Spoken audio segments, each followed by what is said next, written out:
Ma dhalla sahibukum wa ma gawa wa ma yantiqu anil hawa. Tidaklah Muhammad berucap dengan hawa nafsunya. In huwa illa wahyun yuha, yang keluar dari lisannya adalah wahyu yang diwahyukan kepadanya. Dia mati dalam kalimat in huwa illa wahyun yuha. Anak muda tapi mati di atas husnul khatimah. Itu yang kita inginkan. Karena setiap manusia itu akan dibangkitkan sebagaimana kematiannya. Kalau dia meninggal saat membaca Quran, maka dibangkitkan juga saat membaca Quran. Kalau dia meninggal saat sujud, seperti yang terjadi kepada seorang budak hitam yang legam yang dibawa oleh Abdullah ibn Mubarak dari kota Madinah menuju Syam. Karena budak ini saleh, ingin dipertunjukkan kepada para ulama-ulama yang ada di Syam bahwa masih ada orang-orang yang mustajab doa. Tiba-tiba setelah budak ini mendengar bahwa dia akan diperkenalkan dengan para ulama karena dia mustajab doa. Sebab ketika ahlu Makkah melaksanakan istisqa tidak turun hujan. Tiba-tiba budak hitam ini berdoa, tahu-tahu turun hujan. Jadi Abdullah ibn Mubarak heran dengan kealiman sang budak ini, sehingga dia ingin membawanya ke Syam, ke Irak sana. Ketika budak ini tahu dia akan dibawa ke Irak, dia minta izin kepada Abdullah ibn Mubarak untuk berwudu. Kemudian salat 2 rakaat. Dalam sujudnya dia meminta agar diwafatkan, dan dia mustajab doa. Ketika dia sujud lama tidak bangkit-bangkit, rupanya meninggal. Maka man mata ala syai'in, siapa yang mati dalam bentuk apapun, maka dia pun akan dibangkitkan seperti itu. Kalau dia mati dalam posisi sujud, maka dibangkitkan ketika sujud. Atau di zaman Nabi SAW ketika Hajjatul Wada, ada seseorang naik unta, kemudian jatuh dari unta di atas kain ihramnya, kemudian meninggal. Kemudian Nabi SAW mengatakan, yub'atsuna yaumal qiyamati mulabbiyan, dia akan dibangkitkan kelak pada hari kiamat dan dia sedang mengucapkan talbiyah, labbaik Allahumma labbaik, labbaik la syarika laka labbaik, innal hamda wan ni'mata laka wal mulk la syarika lak. Begitulah manusia. Tentu ini yang husnul khatimah. Yang sul khatimah tentu beda lagi. Kemudian wa kam min saghirin yurtaja tulu umrihi wa qad udkhilat ajsamuhum zulmatal qabri. Betapa banyak anak-anak yang diharapkan panjang umurnya, padahal tubuh mereka telah dimasukkan ke dalam kegelapan kuburan. Lihat bayi-bayi itu yang harusnya mereka secara logika harusnya panjanglah usianya bayi-bayi itu, tapi betapa banyak bayi-bayi yang meninggal sebelum dia balik. Banyak sekali. Entah bayi itu dibunuh orang tuanya atau karena memang Allah takdirkan kematiannya. Tapi dari sini menunjukkan bahwa kematian itu tidak pernah melihat usia. Mau bayi, mau remaja, mau dewasa, mau anak muda, mau sudah tua, kematian itu menyasar kepada siapapun. Karena kematian itu sebuah kepastian yang pasti dialami manusia. Datangnya pun tanpa pemberitahuan, dan dia bukan akhir dari sebuah perjalanan. Wa kam min arushin zayyanuha li zawjiha wa qad kubidat arwahuhum lailata qadri. Betapa banyak mempelai wanita yang dirias untuk dipersembahkan kepada mereka para mempelai laki-laki, padahal ruhnya telah dicabut tatkala di malam Lailatul Qadar. Kita sering mendengar berita seorang pengantin yang baru menikah, tahu-tahu ketika akan meninggal. Saya lihat di YouTube itu ada orang habis akad meninggal dia. Bahkan ketika hantaran, maksudnya mau melaksanakan akad, naik mobil gitu dengan keluarganya, kecelakaan tuh, masuk jurang, mati semua pengantin-pengantinnya. Padahal pengantin sebelum meninggal, saya yakin malamnya itu sudah menghayal dia. Pastilah menghayal. Yang namanya pengantin pasti menghayal. tapi dia tidak pernah menghayal kematian, dia menghayal kesenangan. Tetapi kullu nafsin dha'iqatul maut, setiap jiwa itu pasti ada jatah kematiannya. Tetapi saya ulang dari awal bahwa ibrah itu bukan di mana kita mati, tapi bagaimana caranya kita mati. Karena ada orang yang kemudian pergi haji atau umrah, mereka sanggup haji dan umrah tapi menunggu tua. Alasannya, saya ingin mati di kota Mekah. Dan itu banyak alasan-alasan seperti itu. Sampai ada seseorang itu bertanya, "Ustaz, doakan saya," katanya. "Saya sudah haji berkali-kali," katanya, "tapi doa saya tidak dikabulkannya." Jadi katakan kepada wanita itu, "Lah, bukankah di Mekah itu banyak tempat-tempat mustajab doa? Di Madinah juga sama, ada raudhah di situ. Antara mimbar dan kamar Nabi SAW itu mustajab doa. Kenapa doamu tidak dikabulkan?" Kemudian sang wanita ini mengatakan bahwa buktinya aku tidak dikabul-kabulkan doa. Lalu doa apa yang kau panjatkan? Dia mengatakan, "Saya ingin mati di kota Mekah," katanya. Buktinya saya masih hidup, katanya. Dia pikir orang mati di kota Mekah itu langsung masuk surga, mungkin begitu. Jadi kalau ada orang yang berpikir seperti ini, antum ngomong saja sama orang itu, "Antum bisa bahasa Arab?" kata. "Tidak bisa, jangan mati di sana. Malaikat sana nanyanya pakai bahasa Arab." "Mati sini aja lah, nanya pakai bahasa Melayu," kata.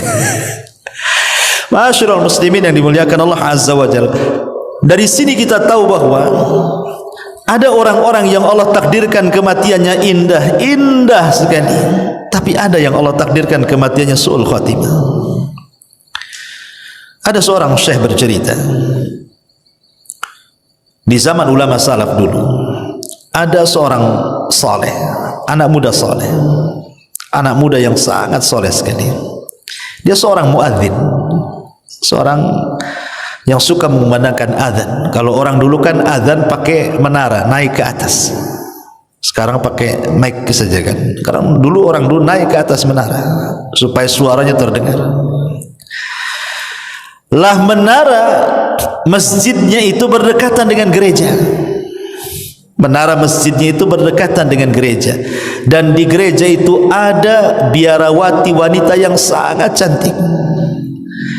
Apabila dia sedang memandangkan azan, wajahnya tertatap kepada wanita cantik biarawati gereja itu.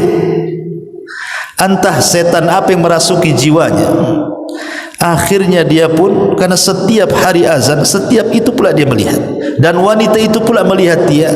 Allah takdirkanlah jatuh cinta dua sejoli ini. Zaman dulu tidak ada handphone. Kalau sekarang ya minta nomor telepon, minta WhatsApp, minta grup gitu ya. Zaman dulu ya masih kecil-kecil kan, pakai surat linting bahasanya. Di surat gitu ya, itu udah senang tuh, bahagia luar biasa itu. Baru pegang suratnya, belum pegang orangnya. Orang dulu kan begitu, baru lewat saja nggak natap udah senang. Akhirnya kepikiran dia ingin meminangnya. Namanya biarawati kan tidak boleh menikah masalahnya, tapi kadang sudah cinta. Anak muda ini memberanikan diri datang ke gereja, kemudian bertanya kepada orang tuanya, ditunjukkan orang tuanya, tapi orang tuanya menolak mentah-mentah. Kenapa? Biarawati tidak boleh kawin ya. Akhirnya kemudian dia pun sakit di atas cintanya sampai dia terbaring, kemudian sakit parah. Gurunya seorang alim menasihati anak muda ini dan mengatakan, apa tidak ada wanita lain kecuali wanita itu bukan muslim, dia seorang Nasrani, banyak wanita muslimah.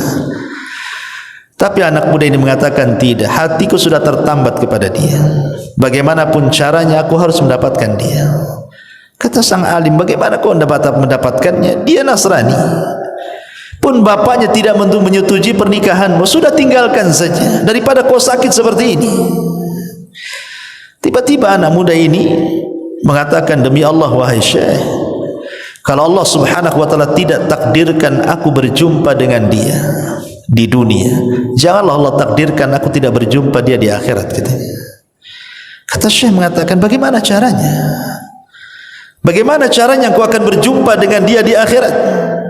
Kemudian dia mengatakan, kafartu bid-dini wa amantu bidiniha. Aku kafir dengan agamaku dan aku beriman dengan wanita itu. Subhanallah, pindah agama.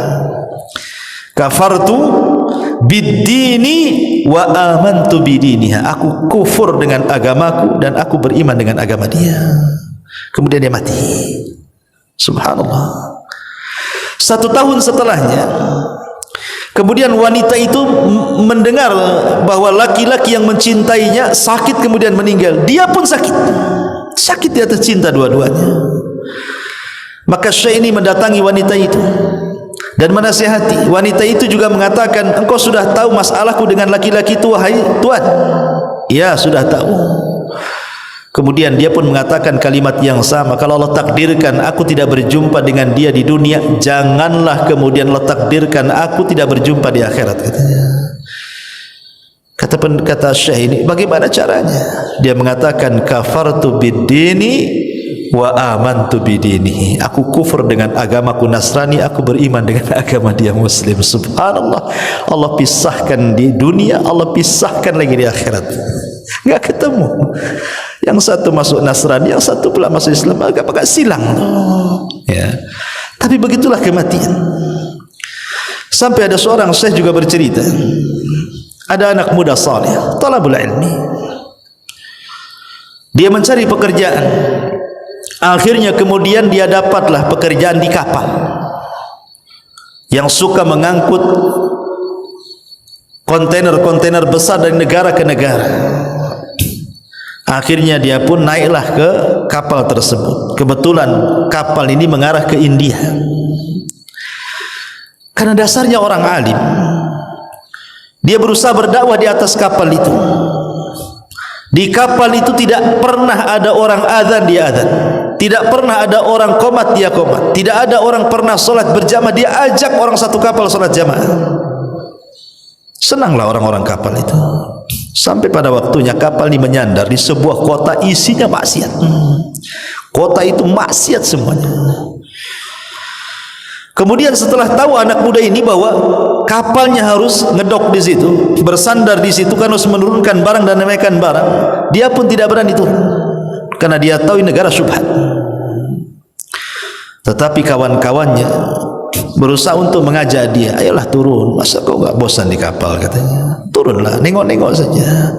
Tapi anak muda ini tak mau. Sampai pada waktunya entah setan apa yang merasuk kepada dia. Penasaran kenapa kawan-kawannya setiap hari turun, pagi, pulang, petang, begitu. Jadi ikuti dari belakang. Rupanya kawan-kawannya mengarah ke mana? Ke tempat lokalisasi, ke tempat pelacuran narkoba, khamr dan begitu seterusnya. Langsung dia pergi. Ketika melihat, langsung dia pergi. Sebelum dia pergi, Allah takdirkan wajahnya ditatapkan dengan seorang wanita pelacur yang sangat cantik. Kemudian dia pergi. Disitulah setan masuk ke dalam pikirannya, karena dia sendirian dalam kapal, kawan-kawannya bermaksiat. Ingat bahwa serigala itu lebih senang menerkam satu kambing yang keluar dari kawanannya dibandingkan rumah dengan kawanannya. Lebih tergoda dia. Dibayang oleh setan tentang keindahan wanita itu. Akhirnya tanpa diajak dia turun, mendekati tempat lokalisasi itu. Rupanya berjumpa pula dengan wanita itu. Entah setan apa yang merasuk. Akhirnya kemudian lambat laun dia tersedot dalam dunia perzinahan, sampai akhirnya dia pula yang paling parah dari kawan-kawannya yang parah. Sudah 2 bulan 3 bulan kapal itu harus pergi.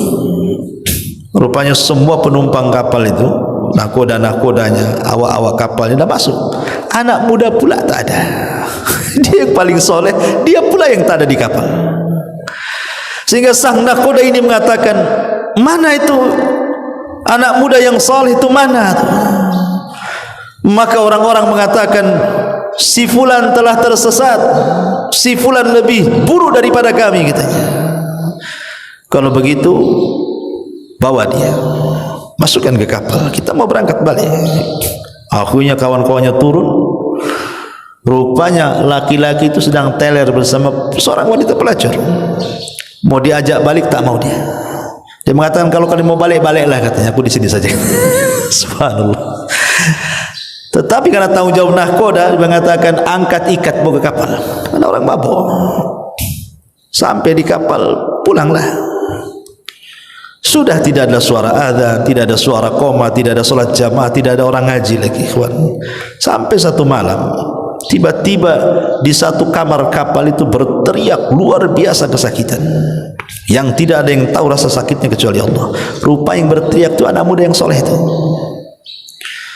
Orang-orang panik di tengah lautan. Akhirnya kemudian orang-orang pun bingung, bagaimana ini katanya, ada apa dengan dia? Rupanya sebelum sampai beberapa hari ke tempatnya, anak muda itu meninggal. Ketika dimasukkan ke rumah sakit dan dicek, rupanya dia terkena penyakit AIDS. Naudzubillah. Lihat, ada orang-orang yang Allah Subhanahu wa ta'ala takdirkan kematiannya seperti ini, su'ul khatimah. Makanya kenapa Nabi SAW itu selalu berdoa, ya muqallibal qulub tsabbit qalbi ala dini. Wahai zat yang membolak-balikan hatiku, tetapkan hatiku di atas agama. Karena banyak orang-orang yang tidak tahu akhir daripada kehidupannya. Ada yang Allah akhiri dengan kebaikan, alhamdulillah, tapi ada orang-orang yang Allah akhiri dengan su'ul khatimah, naudzubillah.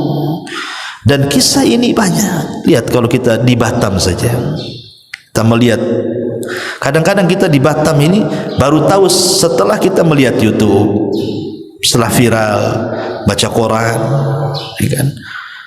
Ketika kita membaca ada seorang wanita pelacur, tahu-tahu ditikam di hotel gitu kan, mati dia habis melakukan zina, naudzubillah. Atau berita-berita di Nusantara kan, yang habis berzina kemudian dibunuh, dimutilasi. Gimana ini kematiannya, kawan? Ya. Maksudnya tidak usah jauh-jauh kita cerita di negeri orang gitu ya, di negeri kita saja.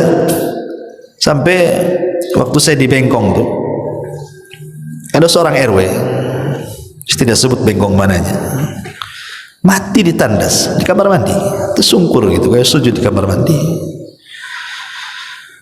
Rupanya kelakuannya dia itu memang suka jual lahan, ceritanya. Jadi ya biasalah tuan takur di Batam, jual lahan, nanti dijual lagi ke orang, dijual lagi sampai surat diputu-putu. Dia juga yang jual tuh, sampai akhirnya di demo orang. Entah malamnya habis dugem, katanya ceritanya habis dugem. Kemudian paginya ditemukan dia sedang sujud di kamar mandi, matinya sedang sujud di kamar mandi. Mungkin dia merasakan sakit yang luar biasa, pegang perutnya sampai sujud. Coba meninggal di kamar mandi, habis dugem lagi. Kemudian orang menuntut soal urusan tanah lagi. Bagaimana pertanggungjawaban dia di hadapan Allah? Nah, ini terjadi. Makanya di sini kenapa kemudian bait-bait syair ini mengatakan bahwa kematian itu tidak ada tanda-tanda jelas. Anak kecil bisa mati, orang sehat bisa mati, orang kaya bisa mati, para pejabat, para pemimpin semua bisa mati. Tidak ada yang lepas dari kematian. Herannya, ada di antara kita itu yang setiap hari melihat ada orang mati. Jelas. Kita sendiri suka memandikan orang mati, bahkan mengantarkan ke kuburan, bahkan masuklah ke liang lahat. Tapi sedikit sekali orang yang mengambil ibrah bahwa kita juga akan mati seperti dia. Itu masalahnya. Kan kita hari-hari melihat orang kematian. Kenapa coba? Orang kemudian keras hatinya tidak mengambil ibrah dari kematian bahwa kita akan mati. Karena yang namanya kematian itu setiap hari ada beritanya, sehingga rasanya biasa saja. Coba kalau kematian itu mungkin setahun sekali, mungkin orang takut kan itu. Tapi karena hari-hari mati, di sini mati, nanti besok di sana mati. Bahkan kita pula yang memandikan orang mati, sudah biasa jadinya. Kebiasaan itulah menjadikan kematian bukan perkara yang luar biasa bagi kita. Itu pula yang menjadikan kita tidak bisa mengambil ibrah kematian. Padahal orang yang cerdas itu, kata Nabi SAW, al-kayyisu man dana nafsah wa amila lima ba'dal maut. Orang yang cerdas itu orang yang introspeksi. dan orang yang mempersiapkan setelah kematiannya. Artinya orang yang tidak cerdas itu orang yang tidak pernah introspeksi, dan orang yang tidak pernah mempersiapkan setelah kematiannya, itulah orang bodoh. Ma'asyiral muslimin yang dimuliakan Allah Subhanahu wa taala, maka kalau kita melihat jejak-jejak pendahulu kita, jangankan orang biasa sekelas para nabi ya. Nabi SAW katakan, innaka mayyitun wa innahu mayyitun, engkau akan mati sebagaimana mereka juga akan mati. Dan Rasul meninggal di usia 63 tahun, dan umatnya pun kurang lebih daripada usia nabinya. Makanya Rasul mengatakan, a'maru ummati baina sittina wa sab'in, usia umatku berkisar 60 sampai 70. Artinya kalau kita usianya sekarang 40 atau di atas kepala 40 gitu, atau 50, berarti sudah dekat tuh. Padahal itu sendiri tidak bisa kita prediksi kan. Betapa banyak orang-orang yang sudah 70 tahun lah usianya, merasa dia akan hidup selamanya. 70 tahun. Atau mungkin lewat daripada 70 tahun, seolah-olah nggak akan mati dia. Padahal sudah lewat tuh. Rasul mengatakan, wa qalilun ma yujawizu dzalik, sedikit yang melewati itu. Artinya sudah lewat daripada 70 tahun kan. Lah kenapa orang tidak mengambil ibrah kematian coba? Ya, sekali lagi karena hari-hari kita melihat kematian jadi biasa kita melihatnya. Tetapi sekali lagi, bagi kita orang yang beriman, tentu kematian adalah akhir daripada penderitaan. Tapi bagi orang-orang yang tidak beriman, kematian itu awal daripada penderitaan. Wallahu a'lam. Mudah-mudahan mengambil ibrah dari ceramah singkat ini. Subhanallah bihamdika, asyhadu an la ilaha illa anta, astaghfiruka wa atubu ilaik. Allahu ta'ala. Assalamualaikum warahmatullahi wabarakatuh.